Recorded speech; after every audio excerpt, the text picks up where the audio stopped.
Hello, everybody! Welcome to another episode of Reacting Reddit, where real humans read, react, and summarize trending content and stories online. Basically, we find comments and we put them all together so you don't have to look through all the lame ones. We do that algorithmically and through me for you. So let's get at it. Today we're going to be talking about thin wall stories. And the question is by Eskildude. Redditors with thin walls. What have you heard in your apartment? Let's get to it. The first reply is by That Danglion. In college, I lived in a crappy apartment nearby the school. It was mostly populated by students. Halfway to class one day, I realized I forgot a book and had to rush back to my apartment to get it. As I was running up the stairs, which shared a wall with the stairs in the next door apartment, which mirrored my own, I could have sworn I heard someone yelling. I ignored it and ran to my room to grab my book. As I clambered downstairs, again I heard yelling, and I paused to listen. I heard some unintelligible moaning and eventually heard the words, "Help me," weakly groaned from the stairs next door. Whew. I rushed out and tried their door, but it was locked. I totally forgot about my class and ran to the apartment management office, hoping that someone was there. A manager was, thank goodness, and after I explained the situation, she grabbed her master keys and we booked it back to my neighbor's place. She opened the door and the poor guy was laying in the stairwell. It was one of the ones that goes up halfway to the second floor, then turns 90 degrees for the rest of the way, clearly having fallen. I called 911 while the manager ran over to the guy. Ambulance came and picked the guy up.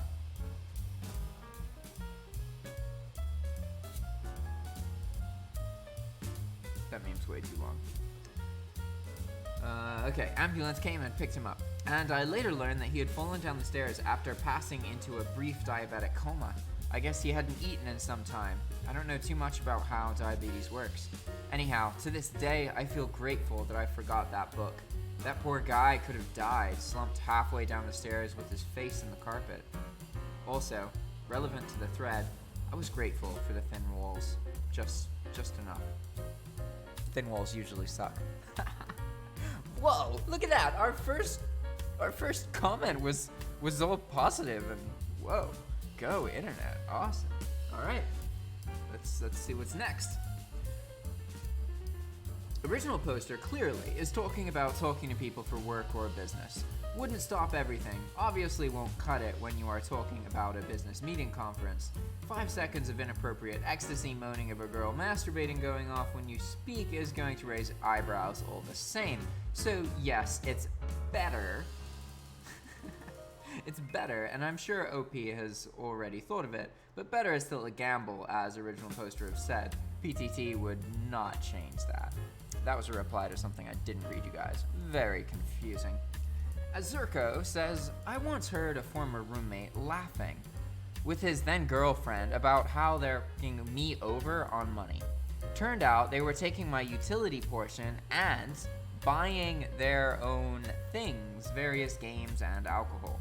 Instead of confronting them, I confirmed what they said with the utilities company.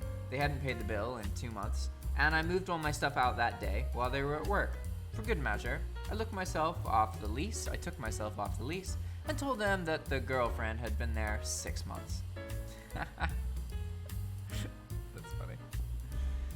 Optagon says, people like that. I had a terrible situation where we were all on separate leases, but shared utilities. I had a roommate who was responsible for the gas bill. I was working nights, didn't see him much, but I paid my portion and assumed everything was going well. Then, one day, I wake up freezing. I call the gas company, and they tell me our gas is cut off. What? I've been paying my bill. No, you haven't. How much is the reconnect? $250 with the reconnection fee and past due balance. So, I went out, bought a space heater, locked my door. He kept borrowing money from people, so I couldn't get away from him, and I was still on the lease, so I couldn't move. It took about 5 or 6 more months for them to finally kick him out. Nevertheless, from November to March, I was warm and he froze his ass off. C'est la vie, huh? A caffeinated wanderess says, I once heard a former roommate is replying to this comment previously about the former roommate laughing with his girlfriend about taking money and not paying the utility bill. Damn, that reminds me of the time I lived in a real shitty culture. The locals always just assumed foreigners couldn't comprehend their language due to some narcissistic attitude that their language is the most complex thing ever and utterly incomprehensible to foreigners. It's not. Mastered it in a year. So, even if... Oh, wow, there's so much to unpack in this. Jeez. So even if a foreigner is speaking to them in the goddamn language, they will talk shit about you in front of your face. Yes, after conversing with you. I had a cashier laugh with her colleague about how she was going to overcharge me after talking to me in that language. Guess who got a surprise Pikachu face? Also, I hope you turned up your air conditioner, the fans, the lights, all the faucets, and ran the washer, dryer, and dishwasher on the way out. People are so petty. Fucking dumb.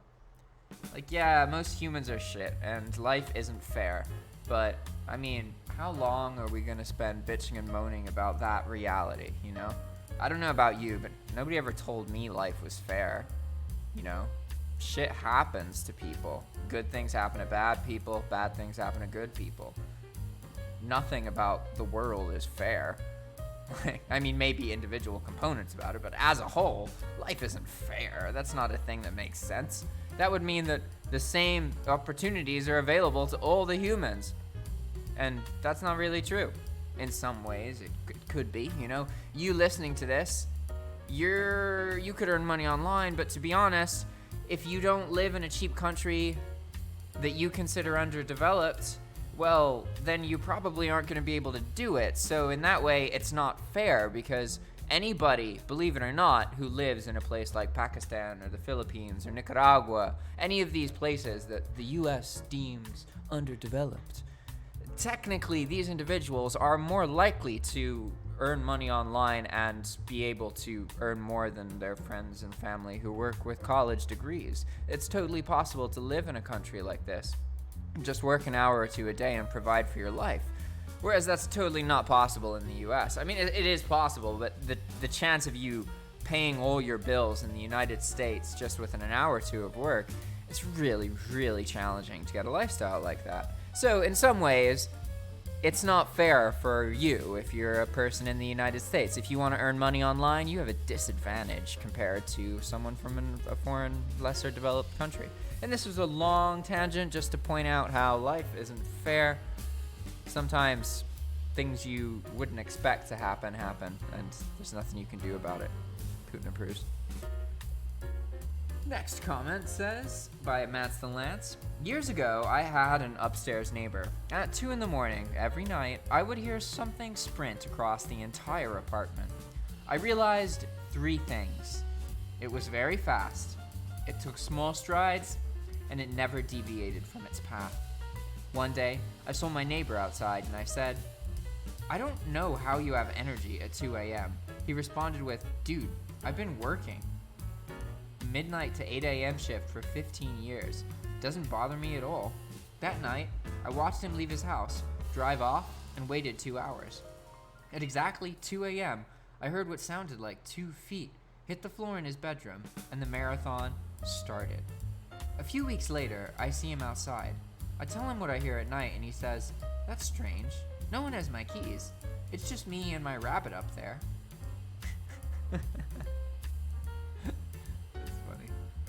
Knee-deep thought says, the 2 feet hitting the floor was probably just a rabbit stomping on the floor with both hind legs.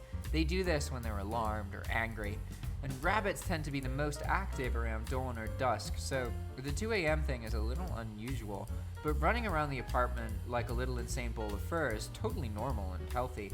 My personal take on this sitch is the bunny gets upset a couple hours after the dad leaves and stomps around a bit to display frustration, then goes on an epic zoom venture around the place while dad's away. If they get really upset, they'll chew through all the wires behind your entertainment center and jump up all to shit on your bed. I'd rather have rabbit shit on my bed than, I don't know, like other kinds of animal shit. Rabbit shit is round and pick-upable, right? Cam BG says, I knew it! I thought it was a rabbit at first, then maybe a cat or a dog. But rabbits tend to be very awake at nights, and they like to sprint a lot out of nowhere, so it made the most sense. I used to have a rabbit outside, and it was so funny because she would chill during the day, but then maybe when I woke up very early, I would see her sprint across the window at top speed. This person sounds like they had a cool rabbit friend. Mule says, duck-billed platypus are mammals which lay eggs. Some sharks give birth to live young, but they're still a type of fish. I think manta rays do as well. Bats fly, but they aren't a bird. Whales don't have fur and live in the ocean, but they're mammals. They are animals which break the rules, and there are animals who do this all over the place. I wouldn't think of someone asking if a species is a mammal because it gives birth to live young. I would mind if someone was insistent that they were mammals after being told they aren't, though. Ranisharaname says, I heard something like this. Neighbors next door to me. Our bathroom shared a wall, and we were both on the upper level. Oh my god, it's this fucking long ass meme that ruins my flow because it takes like a whole paragraph to finish. Okay, I gotta replace the memes with shorter memes. The neighbors left their bathroom windows open whenever they showered, and I left mine open as well for the same reason. There was poor airflow in those apartments. So one day I'm taking a shit and they're showering. Nothing out of the ordinary until the girlfriend starts yelling, I washed my ass and it's so clean. My ass is so clean. And the boyfriend loudly said back, I believe you. Then she goes, no, my ass is so clean. Smell it. Smell how clean my ass is. Boyfriend, no. Her, smell my asshole. Boyfriend, okay. Complete silence for a few moments. Boyfriend, oh, wow. It really is? It is really clean. It was hilarious. They were pretty rude neighbors, and the guy had an anger problem. He cussed someone out across the courtyard for them having told him to please turn his music down at night because it was keeping her baby awake. But yeah, pretty funny that time. Vivid. Forward Precept says, speaking of hotel neighbors, you reminded me of the last night I was in St. Louis on a business trip. I woke up in the middle of the night to hear 3 young guys come loudly running down the hall, making a ton of racket. Then they go into the room next to mine where it sounded like they were tearing the room apart. From their conversation, I gathered that they had forgotten something rather important. They'd been out to several bars and come to the hotel after the bars had closed. One guy kept asking what their plan to get laid was gonna be. Finally, he was like, we need to come up with a plan, bro. I'm not gonna sit around in a fucking hotel just doing coke and jerking off all night. Thankfully, somebody called them and they left to go to a party and didn't come back. So I was able to sleep. Hopefully they weren't driving there. Oh. I used to live with an individual who had been a bartender for like 30 something years. And she told me a lot about that scene. And there are plenty of people who drink on the job and then they do coke to sober up to drive home. That's the thing. Sounds like a remarkably bad idea. But you know, I mean, I guess if you're already doing coke and you're already drinking at work, are you better off doing coke before you drive drunk home or driving drunk home? Because apparently for some people, those are the only 2 options. And I honestly don't know which is worse. I have no idea. I mean, this individual, she lived for like a long time in that scene. She'd worked there for 30 years and was in her like 40s or 50s. So you can live that way a while, I guess. I couldn't, but hey, you know, it is what it is. Chell says,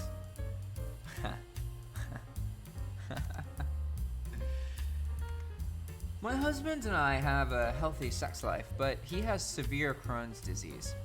He has had many surgeries and is missing all of his large intestines, and he has less than 8 feet left of his small intestines.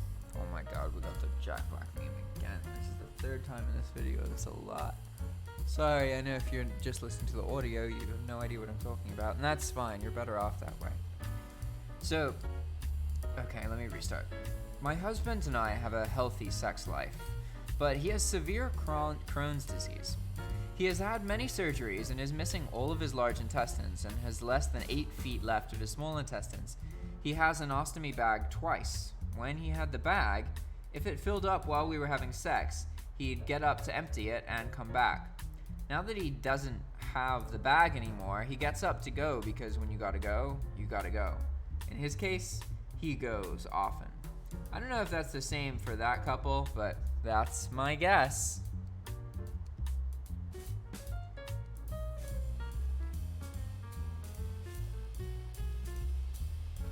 Okay, this is gonna be intense. This reply is by Soloplist Me. Won't make a throwaway for this. I'm a bisexual male. I've been in many threesomes with married couples, most just involving sex with the wife. While I would never share my partner with someone these days, I've been happy to be the experimental toy, so to speak. Anal wasn't with her, it was with me, and it was just one couple who cared about sanitation. But he did me anally and didn't finish. He went back to her and she didn't say anything, but they shared a glance like, dude, you're gonna wash that before it goes back in me, right? He left the room while I laid there doing nothing because it's his wife and I'm not trying to steal your woman. It was my wife's brother and his wife. Okay, I have no idea how that was relevant. No idea. BMAC B80 says, I lived above a large, heavyset, middle-aged African-American dude who was bald and rocking the dad bod back in the 90s when that was really uncool. He was not an attractive guy in any way, and you would never think he had any game at all. He seemed to have every 90-pound redneck white chick in the Quad State area over for loud, obnoxious sex that started at 11:30 p.m. and often went until around 3 a.m. or so. On weeknights, like 4 to 5 nights a week. And sometimes more. If I hadn't lived it, it would be totally unbelievable. I heard the most ridiculous things. I'd always warn people that they were staying with me about it ahead of time. When I had girlfriends over, they were mortified. Absolutely mortified. But eventually they would start laughing. After some time, you just kind of stopped noticing it. The best slash worst episode was one night where one of the girls confronted him because she'd found out he was sleeping with another girl. He masterfully turned the whole situation around on her, told her they were finished and she needed to leave, etc. She starts crying and begging him to let her stay. Later on, while he's nailing her, he making her tell him, Daddy gets what Daddy wants, and I'm not mad, baby. You do what you need to do, and I'm here for you. He kept telling her, that's right, and if you don't want it no more, I'll send your ass straight back to them, some slander. Neighboring city with predominant, Jesus, that's brutal. Magical Mama says, okay, but take a second to realize the opportunity you have here. I'd personally play this one out. Give vague answers when asked about your life. When walking to your car, look over both shoulders at least once a week. Fake a phone call while they're home with a vague but suspicious conversation. If you see them in the hallway, ask them if they've seen someone resembling a sketchy character that you've made up. You have a chance to be truly mysterious. They'll tell you stories for you for years for friends about the neighbor who may have been on the run. Thanks for my first silver stranger. Oh, it's one of those comment award things. Jeez. Okay. This comment is by Spifty. Oh man. I had a neighbor who I think legitimately had some psychiatric diagnosis, and she was the type who would talk to everyone in the building, and you'd kind of run if you saw her because you'd be trapped at the mailboxes for 45 minutes if you spoke to her. Some guy moved in that she had some kind of history with, and I could never quite figure it out. She was convinced he was stalking her, that he was a sex offender, and all sorts of bizarre drama. She'd flip out over strange license plates, too. I ended up getting a bit too close with her because our rental company was a bunch of slumlords trying to blow off a carbon monoxide leak in my apartment and some other serious issues.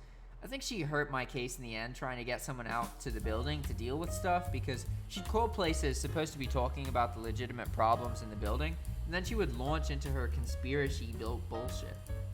After I moved out, I would occasionally get these insanely long text messages from her. I ended up changing my number. She was very well-meaning underneath the crazy. She watched my cat for me when I was in the hospital a couple of times and ended up helping me pack when I moved. And she hadn't seemed so wacky at first, but seemed to be on some sort of dangerous spiral. Be careful around that neighbor, in case they're similarly unhinged, like the lady I know.